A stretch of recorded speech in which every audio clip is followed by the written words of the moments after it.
So some of you will have seen my latest news video about Mass Effect Andromeda, but one of the things which wasn't mentioned was the multiplayer, so I'm going to talk a bit about what's been confirmed from BioWare, as well as some of the unconfirmed details that have been leaked recently. Now, some of you have been subscribed to me for a while and they will know that I'm a huge Mass Effect 3 multiplayer fan. I have put in over 1,000 hours into that game mode alone, and I still play it today, almost 4 years on from its release. So what do we know exactly about Mass Effect Andromeda's multiplayer? Well, we know that it exists as a result of a tweet from Senior Development Director Chris Wynn, and that it will be developed by a separate team from single player. And that's all we really have for BioWare confirmed information, unfortunately.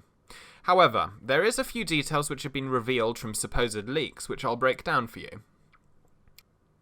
First, one thing that was revealed in both notable leaks was strike missions in single player. The latest leak touched on this briefly, while the survey went into a bit more depth, and I'm going to quote from it. When you encounter a strike team mission in the single player mode, you can leave your strike team at their base and decide to tackle the mission yourself with your multiplayer roster of characters. You also have the option of tackling the mission by yourself, or recruiting up to 3 friends to play with you.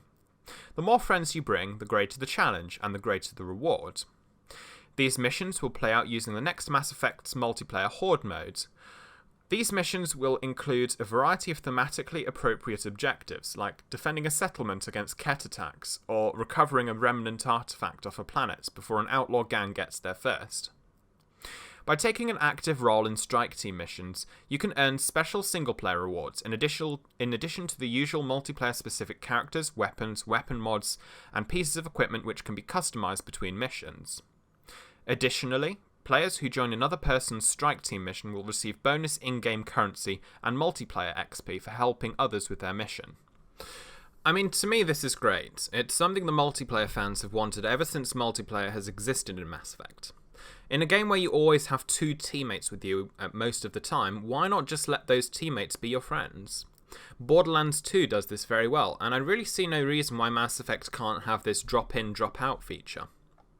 Though rather than have the entire story mode have optional multiplayer like Borderlands, which would break immersion to be fair and would definitely upset the single player crowd, I think limiting co-op mode to non-essential side quests or maybe even DLC missions would be a perfectly reasonable compromise. Anyway, the survey then went to talk about the multiplayer component specifically, saying, the next Mass Effect's Horde multiplayer pits you and up to 3 of your friends against waves of enemy troops on various battlefields throughout the galaxy. Players fight together to survive increasingly difficult enemy attacks and accomplish objectives, like disabling a bomb near a colony base or assassinating a target. Progress through multiplayer missions gains you XP and earns you new multiplayer-specific weapons, characters, weapon mods, and pieces of equipment, which can be customized between matches. Multiplayer pay will also earn you Apex funds, which can be used to purchase items and gear in the single-player game too. As far as I'm concerned, this is probably the best way BioWare can proceed with online mode. It seems like the multiplayer that we know and love in Mass Effect 3 hasn't really changed too much in its core design, though if this leak does prove to be true, the thing that concerns me is its involvement with single player. Games which are predominantly single player based, like Mass Effect or Dragon Age for example, generally have fans which don't appreciate having multiplayer interacting with that, or even being forced to play multiplayer to get the full single player experience.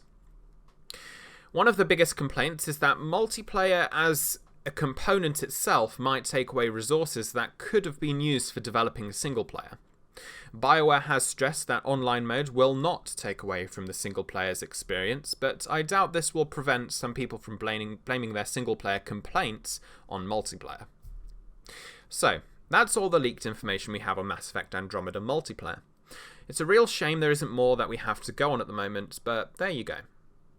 There is a few things that I would like to see in the next multiplayer platform, but rather than go into that now, I think I'll save that for another video. Anyway, thanks for watching, goodbye.